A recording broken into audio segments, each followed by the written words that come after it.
Hi, welcome to Vijay's info.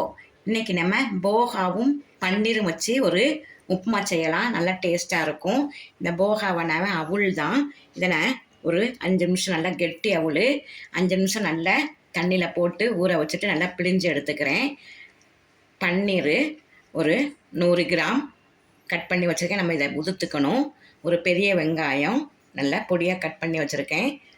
பச்சை மிளகாய் உங்களுக்கு காரத்துக்கு ஏற்ற மாதிரி நான் 2 பச்சை மிளகாய் கட் பண்ணி வச்சுருக்கேன்.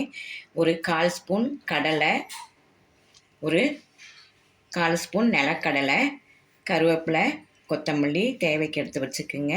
உப்பு தேவைக்கு எடுத்து வச்சுக்கலாம். இதை நம்ம இப்போ நல்லா தண்ணி விட்டு நல்லா பிழிஞ்சு எடுத்துக்குவோம். இந்த அவுளை போகாவை இப்போ நம்ம எப்படி செய்யலான்னு பார்க்கலாம். இப்போ ஒரு கடை அடுப்பில் வச்சுருக்கேன். அதில் தேங்காய் எண்ணெய் விட்டுக்கலாம். தேங்காய் நல்லா டேஸ்ட்டாக இருக்கும். உங்களுக்கு என்ன விருப்பமோ அதை செஞ்சுக்குங்க. நான் இப்போ தேங்காய் எண்ணெய் விட்டுருக்கேன்.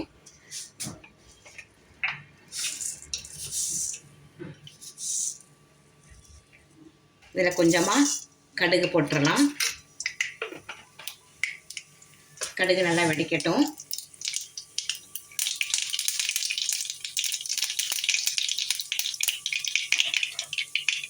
இப்போ நம்ம கட் பண்ணியிருக்கிற பெரிய வெங்காயம்,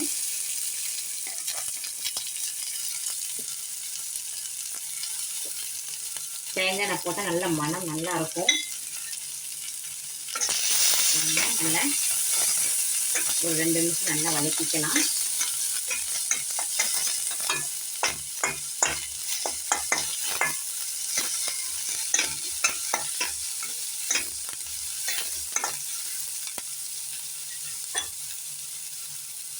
இதில் கட் பண்ணி வச்சுருக்கிற பச்சை மிளகாய்,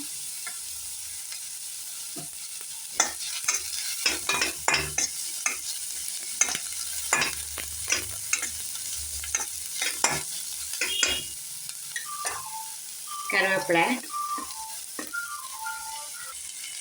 இதில் நம்ம எடுத்து வச்சுருக்க கடலைப்பருப்பு, நிலக்கடலை,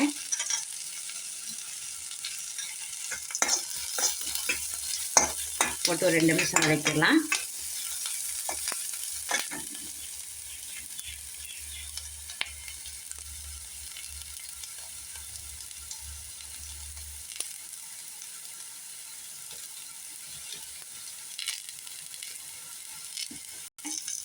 பன்னீர் எடுத்து வச்சோம்ல, அதை நல்லா உதுத்து வச்சுட்டேன். இதை போட்டோம்னா நல்லா இது பேச்சுலர்ஸ்லாம் ரொம்ப டக்குன்னு செய்கிற மாதிரி ஒரு 2 நிமிஷம் 3 நிமிஷத்துக்குள்ளே செஞ்சிடலாம்.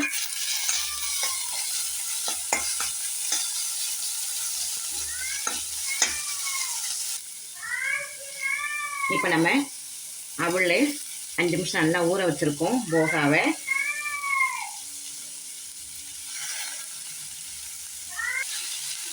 அவுள் போட்டு ஒரு 1 நிமிஷம் மட்டும் நல்லா கடையிடுவோம்.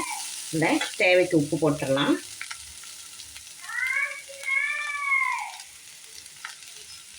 நல்ல ஃபாஸ்டிங் இருக்கிறவங்கலாம் நல்லா காலையில் எழுந்திரிச்சு 1 கப் இதை சாப்பிட்டோன்னா போதும்.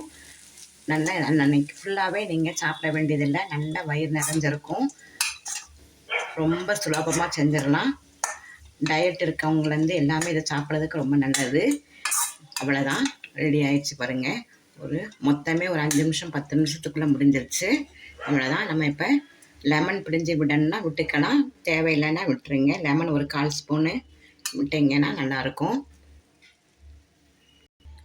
லெமன் சாறு விடணும்னா நல்லா ஸ்டவ்லாம் ஆஃப் பண்ணிவிட்டு லாஸ்ட்டில் விடுங்க. ஒரு 5-6 சொட்டு விட்டால் போதும்.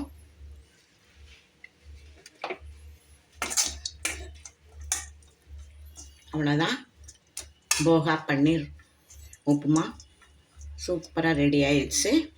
இப்போ நம்ம இதை ஒரு பாத்திரத்தில் மாற்றிடலாம். சூப்பரான பன்னீர் போகா ரெடி ஆயிடுச்சு. நல்ல டேஸ்ட்டாக இருக்கும். இது நல்ல சத்தும் உள்ளது. நல்ல புரதச்சத்துலாம் நிறைஞ்சிருக்கிறதுனால உங்கள் வீட்டில் அடிக்கடி நீங்கள் செஞ்சு சாப்பிடுங்க. ஒரு 10 நிமிஷத்துக்குள்ளே ரெடி ஆயிரும். வேணா சட்னி வச்சுக்கோங்க. நான் வெங்காய சட்னி வச்சுருக்கேன். இந்த ரெசிபி உங்களுக்கு பிடிச்சிருக்கும். பிடிச்சிருந்தா லைக் பண்ணுங்கள், ஷேர் பண்ணுங்கள், சப்ஸ்கிரைப் பண்ணுங்கள், பெல் ஐக்கானை தட்டி விடுங்க. மற்றும் ஒரு நல்ல ரெசிபி உங்களை சந்திக்கிறேன். பாய்.